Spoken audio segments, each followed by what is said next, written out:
വിഷ്ണുശാലിനിയുടെ പുതിയ എപ്പിസോഡിൽ അങ്ങനെ വിഷ്ണു സത്യം ചെയ്തതും സത്യഭാമ സത്യം ചെയ്യിപ്പിച്ചതും എല്ലാം ഒക്കെ കേട്ട് ആകെ ഇങ്ങനെ തളർന്ന് ഇങ്ങനെ ശാലിനി നിൽക്കുകയാണ്. അന്നേരം ഒരു നിമിഷം ശാലിനി എല്ലാം ഒന്ന് ആലോചിക്കുന്നുണ്ട്, വിഷ്ണുവിനെ കുറിച്ച് എല്ലാം ആലോചിക്കുകയാണ് ശാലിനി. തുടർന്ന് കാണിക്കുന്നത് അവിടെ ഒരു പാട്ട് സീനാണ് കാണിക്കുന്നത്. ആ പാട്ട് സീനിൽ അകത്ത് എല്ലാവരും നിൽക്കുകയാണ്. സത്യഭാമയും വിഷ്ണുവും രാഘവൻ നായരും ശാരദാമ്മയും സുസ്മിതയും അർജുനും രോഹിത്തും ശ്യാമയും പിള്ളയും എല്ലാവരും ഉണ്ട്. പക്ഷെ എല്ലാവരും ഒരിങ്ങനെ നിശ്ചലമായിട്ട് നിൽക്കുകയാണ്. ഈ സമയത്ത് ശാലിനി കുഞ്ഞിനെയും കൊണ്ട് അകത്തേക്ക് കയറുകയാണ്. അകത്തേക്ക് കയറുന്ന ശാലിനിയാണെങ്കിൽ പിന്നെ രാഘവൻ നായരുടെ അടുത്തേക്ക് വിഷ്ണുവിനെ ഇങ്ങനെ ദയനീയമായിട്ട് നോക്കുന്നുണ്ട്. പക്ഷെ വിഷ്ണു എല്ലാം നിശ്ചലമായിട്ട് ഇങ്ങനെ നിൽക്കുന്ന ആ ഒരു സീനാണ് കാണിക്കുന്നത്. തുടർന്ന് രാഘവൻ നായരുടെ അടുത്തേക്ക് ചെന്ന ശേഷം രാഘവൻ നായരുടെ കാൽ തൊട്ട് അനുഗ്രഹം വാങ്ങിക്കുകയാണ്. രാഘവൻ നായരുടെ ഒക്കെയുള്ള അച്ഛനും മകളും തമ്മിലുള്ള നല്ല നല്ല നിമിഷങ്ങളൊക്കെ ഓർക്കുന്നുണ്ട്. അതിനുശേഷം സത്യഭാമയുടെ അടുത്തേക്ക് ചെന്ന് സത്യഭാമയുടെ കാൽ തൊട്ട് അനുഗ്രഹം വാങ്ങുന്നു. അർജുൻ്റെ അടുത്തേക്കും രോഹിത്തിൻ്റെ അടുത്തേക്കും ശാരദാമ്മയുടെ അടുത്തേക്കും ഒക്കെ ചെന്ന് യാത്ര ചോദിക്കുന്നത് പോലെ നിൽക്കുകയാണ് ശാലിനി. തുടർന്ന് ശ്യാമയുടെ അടുത്തേക്ക് വരുന്ന ശാലിനിയാണെങ്കിൽ കുഞ്ഞിനെ, ആ ശ്യാമയുടെ കയ്യിലിരിക്കുന്ന കുഞ്ഞിനെ നോക്കുന്നുണ്ട്. അതിന് മുത്തമൊക്കെ കൊടുക്കുകയാണ്. അതിനുശേഷം വിഷ്ണുവിൻ്റെ അടുത്തേക്ക് ചെന്ന് വിഷ്ണുവിനെ ഇങ്ങനെ ദയനീയമായിട്ട് നോക്കുകയാണ്. എന്നിട്ട് വിഷ്ണുവുമായിട്ടുള്ള നല്ല നല്ല നിമിഷങ്ങൾ, കല്യാണം കഴിച്ചതും വഴക്ക് കൂടിയതും പിന്നീട് സ്നേഹത്തിലായതും ഒക്കെ ഓർക്കുന്നുണ്ട്. സത്യഭാമയുടെ അടുത്ത് നിന്ന് അനുഗ്രഹം വാങ്ങിക്കുമ്പോൾ സത്യഭാമ തന്നെ മനുമകളായിട്ട് അംഗീകരിച്ചതും ആ പ്രീതിയുടെ പ്രസവത്തിന് ശേഷം തന്നെ അംഗീകരിച്ചതും പിന്നീട് താക്കോല് തന്നത്, പിന്നെ ആദ്യ രാത്രിക്ക് ഒരുക്കി അയച്ചതും ഒക്കെ ഓർമ്മിക്കുന്നുണ്ട്. അതിനുശേഷം ശാലിനി അങ്ങ് പുറത്തേക്ക് ഇറങ്ങുന്നതായിട്ടാണ് കാണിക്കുന്നത്. ഇത് ഒക്കെ ശാലിനി പുറത്തു നിന്ന് ഓർമ്മിക്കുന്ന, മനസ്സിൽ കാണുന്ന ഒരു രംഗമാണ് കാണിക്കുന്നത്. എല്ലാവരോടും താൻ യാത്ര പറയുന്നു എന്നുള്ളൊരു സീൻ ശാലിനി മനസ്സിൽ കാണുന്നത് മാത്രമാണ്. ശാലിനി സ്വന്തമായിട്ട് മനസ്സിൽ ക്രിയേറ്റ് ചെയ്യുന്ന ഒരു സീൻ അത്രമാത്രമാണ് കാണിക്കുന്നത്. തുടർന്ന് ശാലിനി ഇങ്ങനെ ഉമ്മറ വാതിൽക്കലേക്ക് നോക്കുമ്പോൾ വിഷ്ണു അവിടെ നിൽക്കുന്നതായിട്ട്, അതും ശാലിനിയുടെ സങ്കല്പം മാത്രമാണ്. തുടർന്ന് ഞാൻ പോവുകയാണ് വിഷ്ണു ഏട്ടാ, എല്ലാവരുടെയും നന്മയ്ക്ക് വേണ്ടി ഞാൻ പോവുകയാണ്, ഇനി ഒരിക്കലും തിരിച്ചു വരില്ല എന്ന് പറഞ്ഞ് ശാലിനി ഇങ്ങനെ തിരിയുമ്പോൾ അവിടെ തറയിൽ വിഷ്ണുവിൻ്റെ മാല അവിടെ കിടക്കുന്ന കാണുകയാണ്. തുടർന്ന് ശാലിനി ഓർക്കുന്നുണ്ട്, അന്ന് സത്യഭാമ ഇറക്കി വിട്ടപ്പോൾ മാല വരെ ഊരി വെച്ചിട്ട് വിഷ്ണു ഇറങ്ങിയ ആ ഒരു അവസ്ഥ. തുടർന്ന് വിഷ്ണുവിൻ്റെ ആ മാല ശാലിനി തറയിൽ നിന്ന് ഇങ്ങനെ കയ്യിലേക്ക് എടുക്കുകയാണ്. അന്നേരവും വിഷ്ണു അവിടെ ഉമ്മറത്ത് നിന്ന് തന്നെ നോക്കുന്നതായിട്ട് ശാലിനി സങ്കല്പം മാത്രമാണ്. ഇത് ഞാൻ എടുക്കുകയാണ് വിഷ്ണുവേട്ടൻ്റെ ഓർമ്മയ്ക്ക് മാത്രമായിട്ട്, ഓർമ്മയ്ക്ക് വേണ്ടിയിട്ട് ഇതെങ്കിലും എന്നെ കൊണ്ടുപോകാനായിട്ട് സമ്മതിക്കണം, പ്ലീസ് വിഷ്ണുവേട്ട പ്ലീസ് എന്ന് പറഞ്ഞിട്ട് ആ മാല ഇങ്ങനെ ചേർത്ത് പിടിച്ച് ശാലിനി ഇങ്ങനെ അവിടെ നിന്ന് ഇറങ്ങുകയാണ്. നേരം വിഷ്ണുവിൻ്റെ രൂപം അവിടെ നിന്ന് മായുന്നതായിട്ട് കാണിക്കുന്നുണ്ട്. ശാലിനി വെറുതെ മനസ്സിൽ സങ്കല്പിക്കുന്നത് മാത്രമാണ് ഇതൊക്കെ. എല്ലാവരോടും യാത്ര പറഞ്ഞ് ശാലിനി അവിടെ നിന്നും പോകുന്നു എന്നുള്ളത്. തുടർന്ന് ശാലിനി ഇങ്ങനെ കുഞ്ഞിനെയും ചേർത്ത് പിടിച്ച് ആകെ കരഞ്ഞ് തളർന്നാണ് ശാലിനി പതുക്കെ ഇങ്ങനെ കുട്ടികൾ പിച്ച വയ്ക്കുന്നത് പോലെയാണ് നടക്കുന്നത്. എന്നുവെച്ചാൽ പ്രസവമൊക്കെ കഴിഞ്ഞിട്ടല്ലേ ഉള്ളൂ. പതിയെ ഓരോ കാര്യം ഇങ്ങനെ ഓരോ സ്റ്റെപ്പ് എടുത്ത് വെച്ച് ശാലിനി അവിടെ നിന്ന് ആ ഗേറ്റിലേക്ക് നടക്കുകയാണ്.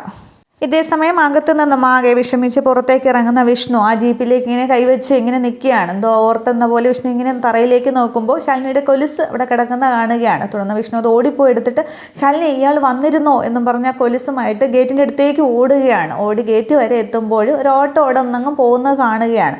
അതിൽ ശാലിനിയാണ് പോകുന്നത്. ശാലിനി ആ വിഷ്ണുവിൻ്റെ മാലയും ഇടിച്ച് കുഞ്ഞിനെയും ചേർത്ത് പിടിച്ചിരുന്ന് അങ്ങ് കരയുകയാണ്. ഈ സമയം വിഷ്ണു പുറകെ ഓടാൻ ശ്രമിക്കുന്നെങ്കിലും അപ്പോഴും വിഷ്ണു ഓർക്കുകയാണ്, അമ്മയ്ക്ക് സത്യം ചെയ്ത് കൊടുത്തത് ഓർക്കുമ്പോൾ വിഷ്ണു ആ ഗേറ്റിൻ്റെ അവിടെ തന്നെ മുട്ടുകുത്തിയിരുന്ന് ആ കൊലുസും കൈ പിടിച്ചങ്ങ് പൊട്ടി കരയുകയാണ്. ഇയാൾ ഒരു വാക്കും പറയാതെ പോയല്ലേ, ഇയാൾ എന്തിനാണ് ചെയ്തതെന്നൊക്കെ എനിക്കറിയാം, എല്ലാവർക്കും വേണ്ടി ബലിയാടാവാൻ ഇയാൾ മാത്രം, ഇയാളില്ലാതെ എനിക്ക് പറ്റില്ല, ഞാൻ ഇല്ലാതായി പോകുമെന്നും പറഞ്ഞ് മുട്ടുകുത്തി നിന്ന് വിഷ്ണു അവിടെ നിന്ന് പൊട്ടി കരയുകയാണ്. തുടർന്ന് വിഷ്ണു അങ്ങ് നേരെ ഇരുന്നിട്ട് ആ കൊലുസും ഇങ്ങനെ പൊക്കി നോക്കിക്കൊണ്ട് ഇങ്ങനെ മുഖത്ത് ഇങ്ങനെ നേരെ പിടിച്ചിട്ട് അങ്ങ് കരയുകയാണ്. അതേസമയം ശാലിനിയും ആ ഓട്ടോയിൽ പോകുന്ന ശാലിനിയും വിഷ്ണുവിൻ്റെ മാലയും ചേർത്ത് പിടിച്ച് കുഞ്ഞിനെയും ചേർത്ത് പിടിച്ച് അങ്ങ് കരയുകയാണ്.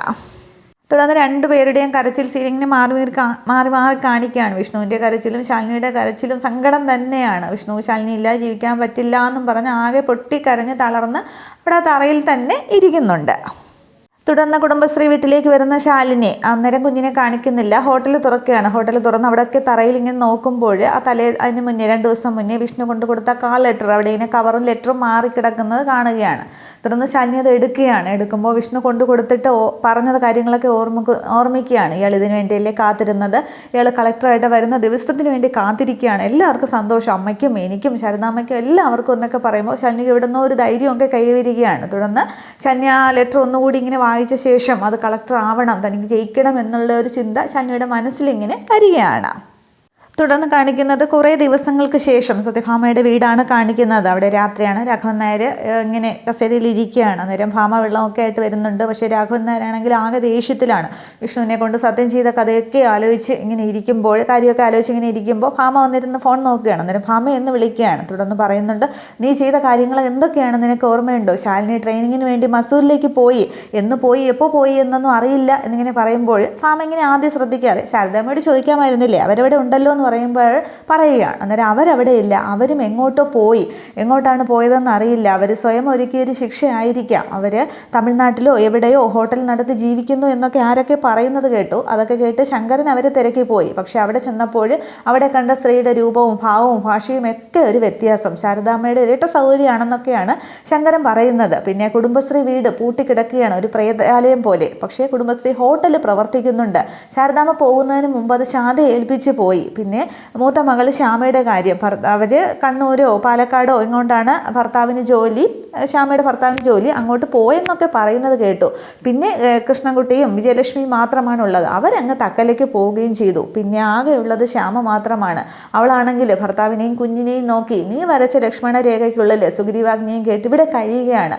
അവളിതൊക്കെ അറിയുന്നുണ്ടോ ഇല്ലയോ എന്നും നീ തിരക്കാറുണ്ടോ? അവളിതൊക്കെ അറിയുന്നുണ്ട്. കഥയും കഥാപാത്രങ്ങളും പോലെ അവളുടെ മനസ്സിൽ കൂടപ്പിറപ്പും അമ്മയും ഒക്കെ ഉണ്ട്. പക്ഷെ എല്ലാം ഉള്ളിലൊരുക്കി അവൾ ജീവിക്കുകയാണ് എന്നൊക്കെ പറഞ്ഞ് ആ കുറേ നാളത്തെ സംഭവങ്ങൾ രാഘവൻ നായർ ഒരു കഥ പോലെ അങ്ങ് ഭാമയോട് പറയുകയാണ്. അന്നേരം ഇതൊക്കെ കേൾക്കുമ്പോൾ ഭാമയ്ക്ക് കുറേശ്ശെ മനസ്സരിവും ഒരു പേടിയൊക്കെ തോന്നുന്നുണ്ട്. തുടർന്ന് പറയുകയാണ്, ഈ വീട്ടിന് വിളക്കായിട്ട് നിന്നവളാണ് ശാലിനി, അവൾ പോയിരിക്കുകയാണ് എന്നിങ്ങനെ പറയുമ്പോൾ അവിടെയും പെട്ടെന്ന് അങ്ങ് കറണ്ട് പോവുകയാണ്. അന്നേരം സത്യഭാമ ഇങ്ങനെ ചുറ്റുമൊക്കെ തിരിഞ്ഞ് നോക്കുമ്പോൾ ഇപ്പോൾ ശാരദാമ്മയുടെ വീടും ഇരുട്ടിലാണ്, ഇവിടെയും ഇരുട്ടാണ്. പക്ഷേ ശാരദാമ്മയുടെ വീട് കറണ്ട് പോയത് കൊണ്ട് ഇരുട്ടിൽ കിടക്കുകയല്ല, നീ ഇരുട്ടിലാക്കിയതാണ്. പക്ഷെ അവിടുത്തെ വിളക്കായിരുന്നു ശാലിനി, അവളവിടെ ഉദിച്ച് വരിക തന്നെ ചെയ്യും. ഈ വീടിന് ഒരു തീ പോലെ തിന്നാനായിട്ട് ശാലിനി വരിക തന്നെ ചെയ്യും. തീ കെട്ടുമ്പോൾ ഇരുട്ടാകെ മാറും. പക്ഷേ അവൾ കത്തിച്ചൊരിച്ച് തന്നെ നിന്നെ മൊത്തത്തോടെ വിഴുങ്ങും. നിന്റെ പണവും പ്രതാപവും ഒന്നും അവളുടെ മുന്നിൽ നിലനിൽക്കില്ല. അവൾ കത്തിയിരുന്ന സൂര്യനെ പോലെ അവൾ തിരിച്ചു വരിക തന്നെ ചെയ്യും എന്നൊക്കെ പറഞ്ഞ് രാഘവൻ നായർ കുറേ പഞ്ച് ഡയലോഗൊക്കെ പറയുകയാണ്. അന്നേരം സത്യഭാമ ഇങ്ങനെ അന്തം വിട്ട് നോക്കിക്കൊണ്ട് നിൽക്കുന്നതായിട്ടാണ് കാണിക്കുന്നത്. ഇത്രയും ആകുമ്പോൾ ഈ എപ്പിസോഡ് അവസാനിക്കുകയാണ്. ഈ ഭാഗം മുഴുവൻ അവസാനിക്കുന്നുണ്ട്. ഇനി മറ്റന്നാളത്തേക്ക് ഞായറാഴ്ചത്തേക്ക് കാണിക്കുമ്പോൾ 6 വർഷങ്ങൾക്ക് ശേഷം ഒന്നുള്ള ഒരു എപ്പിസോഡിൽ അങ്ങനെയുള്ള കഥയാണ് കാണിക്കുന്നത്. അപ്പോൾ എന്താകും, വിഷ്ണുവിൻ്റെ പുതിയ രൂപം, ശാലിനിയുടെ പുതിയ രൂപം എല്ലാം മാറി മറിയുന്നു. പക്ഷേ ക്ലൈമാക്സ് ഒന്നുമല്ല, കഥ അവസാനിക്കുന്നില്ല, ഇനിയുമുണ്ട്.